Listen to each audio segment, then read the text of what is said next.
evening, friends of the inner sanctum. This is your host to welcome you through the squeaking door into my dread domicile of disaster. Come in. Come into my parlor of panic. Or would you rather sit out here on the terrace of terror? Oh, a bit cool out here. All right, let's go indoors by all means. The house itself is always warm. You see, I had the painter give it 2 coats. All of it built solely for your poignant pleasure and dolorous diversion. The price? Oh, so reasonable. Only a pint down and a pint a month for as long as you live. Pint of what? You know what.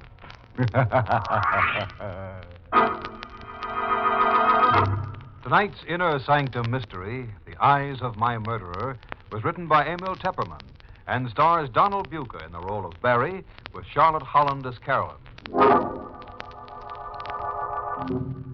Now, let's get down to business. Tonight, we hear the story of Carolyn Medford and the strange things that happened to her when she came to visit her aunt, Loretta Medford, on that grim evening of the 10th of June. But before we hear Carolyn's story, it will be necessary to consult a police report for the facts covering the 3 hours preceding Carolyn's arrival. I, Otto Frayne, Lieutenant of Detectives in charge of the Longview County Homicide Department, make this report of my own free will. It is well known that I have been collaborating with Loretta Medford, the writer, on a new radio series of half-hour shows based on my experiences as a homicide detective, which was to star Barry Adams in the featured role. Each evening at 9, after finishing my regular tour of police duty, it has been my custom to drive out to Loretta Medford's summer place on the North Shore, about 5 miles from town. There, we three, Loretta, Barry, and I, would work on the series till well after midnight. Last night, the 10th of June, I left my office as usual, promptly at 9. It was exactly 9:16 1/2 by my dashboard clock when I turned in from the highway to the private road leading along the shorefront to Loretta's cottage. I was a bit puzzled when I got out of the car because neither Loretta nor Barry Adams were on the porch where they usually waited for me. At that instant, it was exactly 9:17. I recall checking the time on my wristwatch to make sure I wasn't too early. 9:17. It was at that precise moment that I heard the scream. It was coming from the direction of the private boat dock at the rear of the house. I ran across the lawn toward the dock with my gun in my hand. But when I reached the dock, there was nothing to be seen or heard. The darkness was thick and black. And then, not 10 feet away from me, I heard Loretta's voice. No, for the knife, please, no.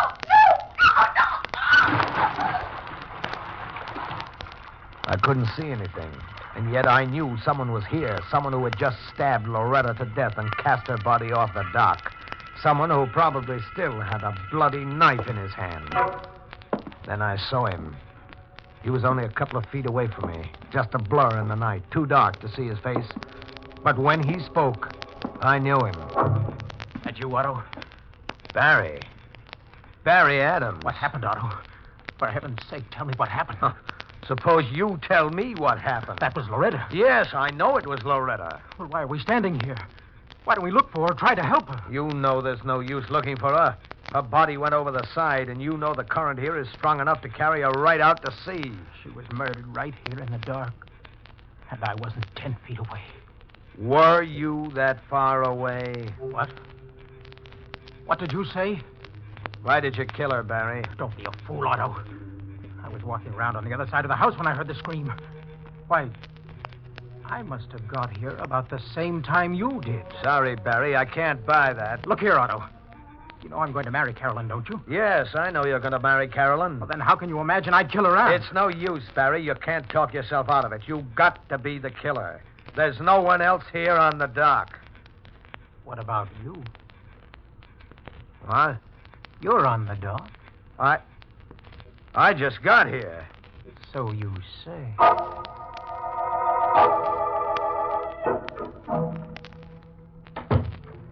is so quiet. Hadn't we better wake up Mrs. Finch? Later. We take a look in Loretta's library just to You make... don't have to keep that gun stuck in my back. Go on. Open the door. I can't. What's the matter with you? I have a feeling we'll see Loretta in there. As always, at the dictating machine, with a cigarette between her lips. That's your conscience. I've seen lots of murderers. Their conscience usually gets them shortly after the crime. I didn't kill her. If Loretta were here, she'd tell us. But she isn't. She's out in the sea, wet and cold, No. with seaweed clinging to her, and your knife still in her throat. Stop it! Stop it! Well, will you open that door? All right.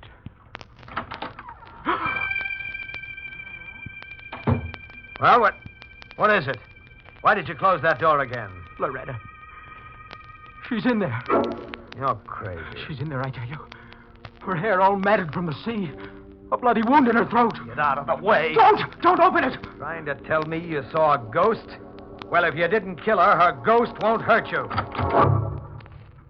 Well, where is she? She isn't here. So you saw Loretta, I tell you, I saw her with a wound in her throat.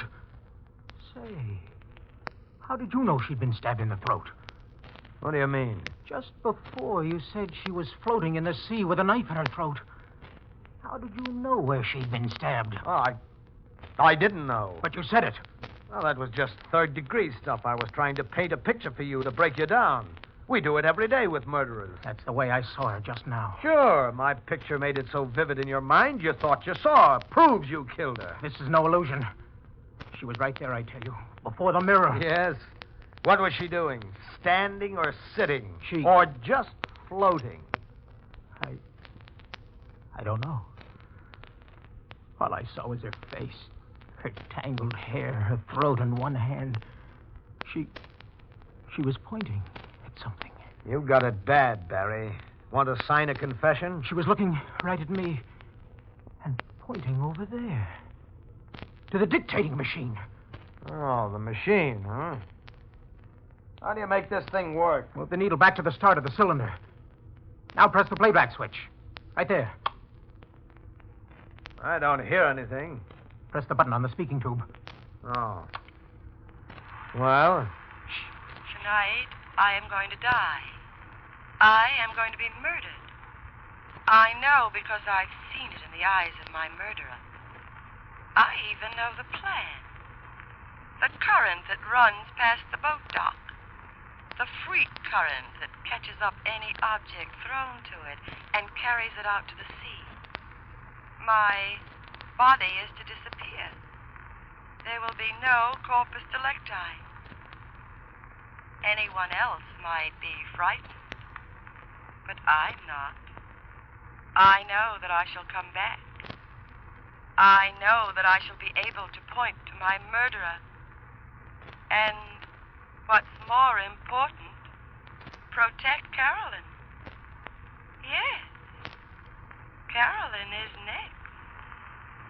That's the end. The end of the record. Good heavens, Arthur. She knew she was going to be murdered, and she knew the killer. She said she'd come back. Well, she's dead. But she did come back. She pointed to the dictating machine, and Carolyn's in danger, too. Good heavens. She's coming in on the midnight train. I've got to meet her. I'll have to leave now. You're not going anywhere, Barry. I'm arresting you for the murder of Loretta Medford. You can't do that, Otto. Who'll meet Carolyn? Don't worry about that. After I get you safely in a cell, I'll meet your Carolyn for you. You want to get me out of the way, in a cell, so you can meet Carolyn and kill her, too.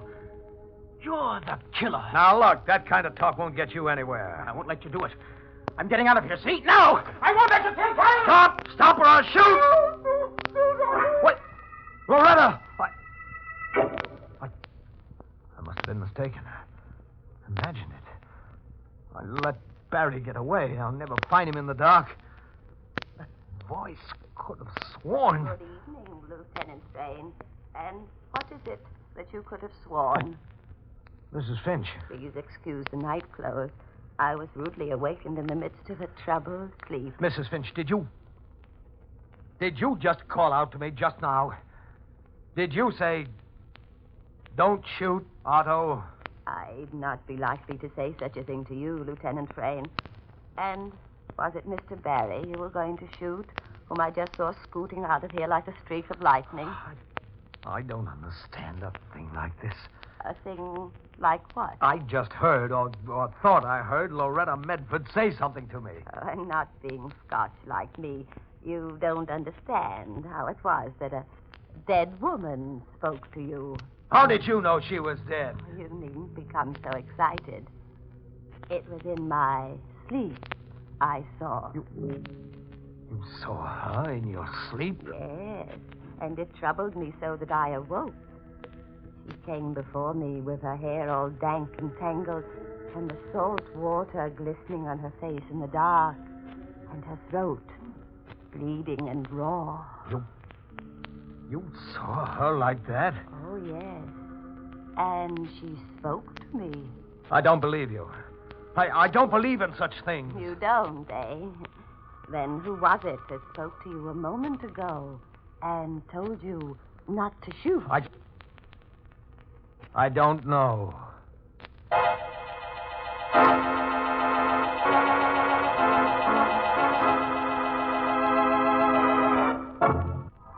Remember, I told you this was really Carolyn Medford's story. You've heard Lieutenant Otto Frayne's report of what happened before midnight. That was just the introduction.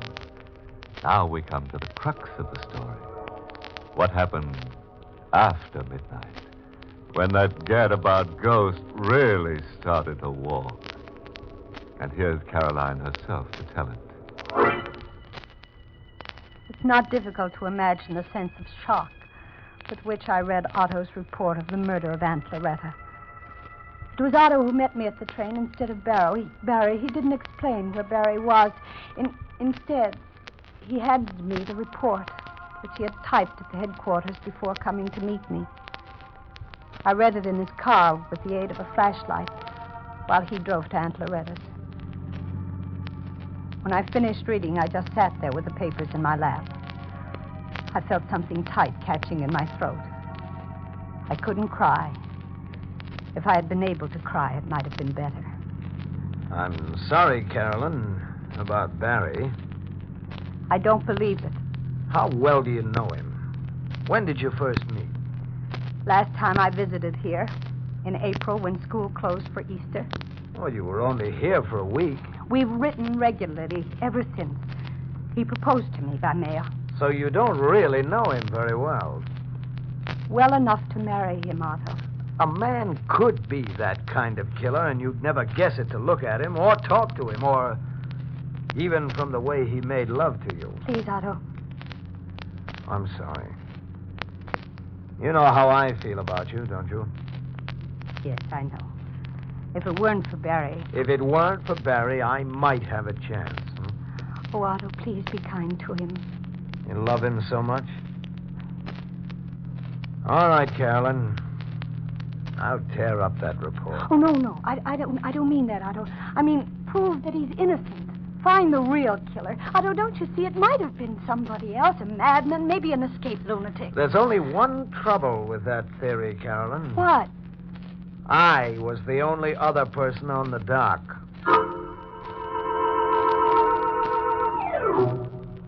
The cottage was brilliant with lights in every room when we arrived, as if to drive away evil spirits and ghosts. I was so tired and numb from the long train ride and from the shattering news I had heard that I stood with my eyes half closed while Otto rang the bell and Mrs. Finch opened the door.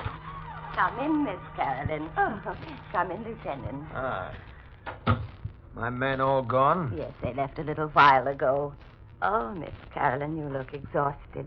Come, I have your room ready. You'll be wanting to sleep. Yes. If only you'll not be bothered by any apparition. Now, just a minute. Yes, Otto. Mrs. Finch, what makes you think she'll be bothered by an apparition? Didn't it come to me? Didn't Mr. Barry see it? Didn't it even make itself heard to you, a scoffer? Then it will surely come to Miss Carolyn. You believe that, Carolyn? I don't know, Otto. Loretta was so interested in the supernatural, the possibility of communicating with the dead, If you look in her library, you'll find she has almost every book ever written on the subject. That may be so, but do you believe in it? Loretta often told me if she died before I did, she'd manage to get in touch with me.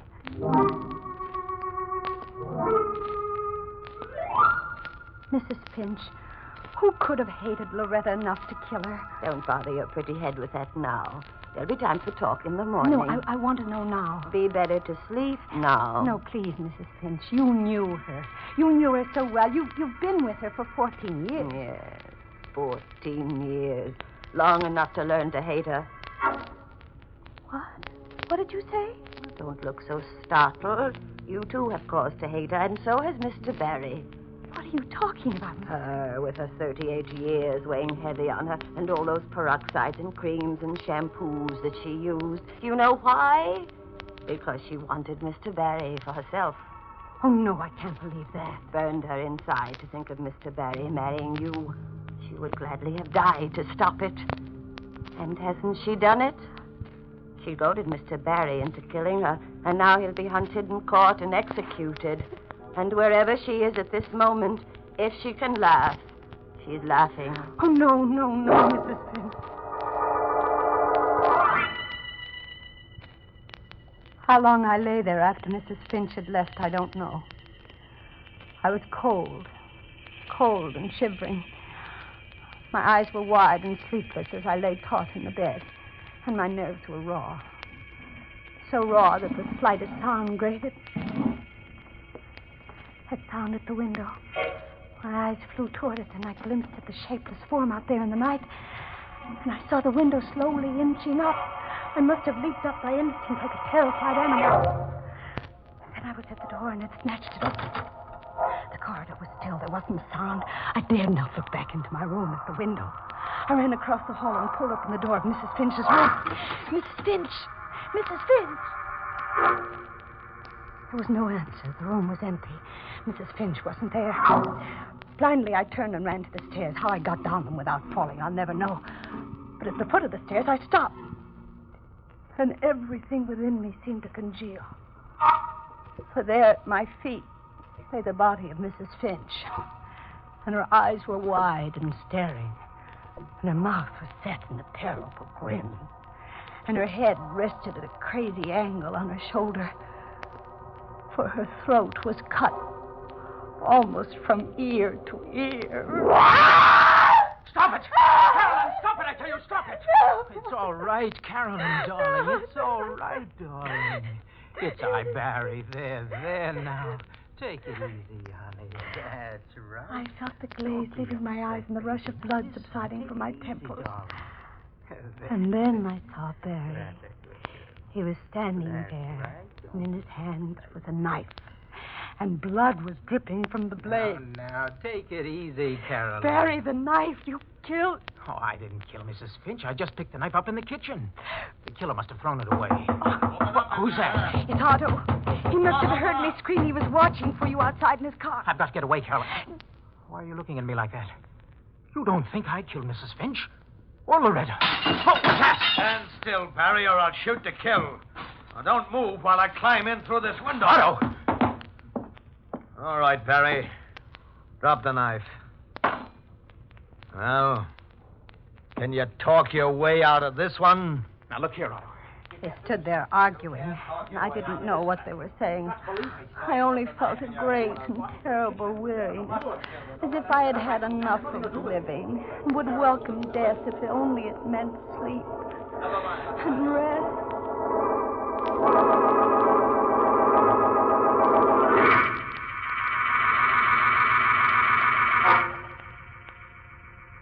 And I awoke. Everything was still. I must have fainted.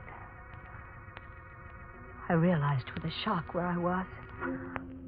I was in Loretta's bedroom. Her bedroom, which adjoined the library. I pushed myself off the bed and went over to the library door. I could hear Barry and Otto talking in the library. Their voices were heated. Numbly, my fingers found the catch and locked the door. Then I went to the other door leading to the corridor, and I turned the catch on that one, too. All I wanted was to be alone forever. Alone with the terrible throbbing in my temples and the emptiness that inside of me. I had to believe Otto now. In spite of myself, I had to believe him. I had seen Barry with that knife in his hand. Those shots from the library. I sat up in the bed. 2 men in the library. One of them had killed the other. Which?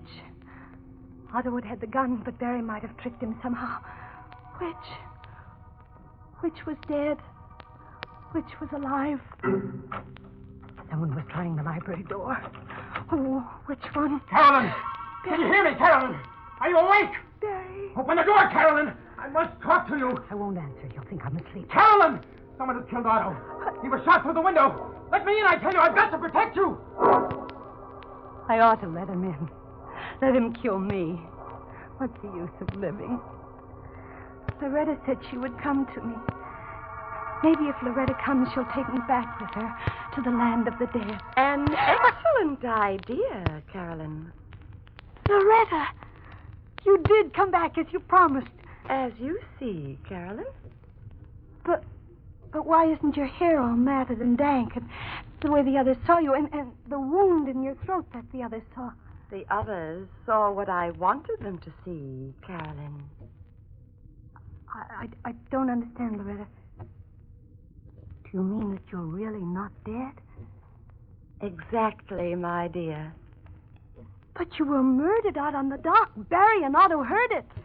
They heard it, but they didn't see it.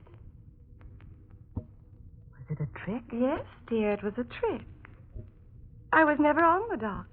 I was beneath it in a rowboat. Oh. Yes.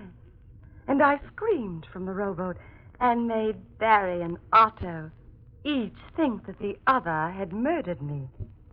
That gun you're holding, you just shot Otto with it? Yes, of course. So Barry is really innocent? Yes, dear. Oh, Loretta, you've done all of this because you really hate me. Yes, dear. I hate you so terribly that I'd be happy to die if I could destroy you with myself. It's on account of Barry, isn't it? Yes. Yes, I could have forgiven you everything. Your youth, your looks, everything but Barry. I could have had him if you hadn't come along.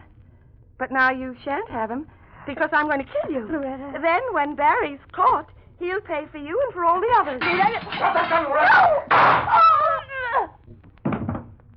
Barry, you killed her. I had to, Carolyn. She'd have killed you. Barry. Darling, don't cry. Oh, there'll be no more ghosts between us. Ever.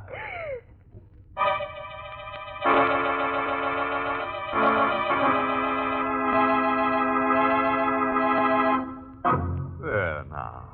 All's well that ends in a clinch. Yeah, I really don't know what to say about this. It's so seldom anything on Inner Sanctum ends in a clinch. That's because it takes 2 to make a clinch, and we rarely have 2 characters left alive at the end of our story. Anyway, I suppose I could call tonight's tale a success story. You know, it's usually a story about a self-made man. Well, Loretta was a self-made ghost, wasn't she?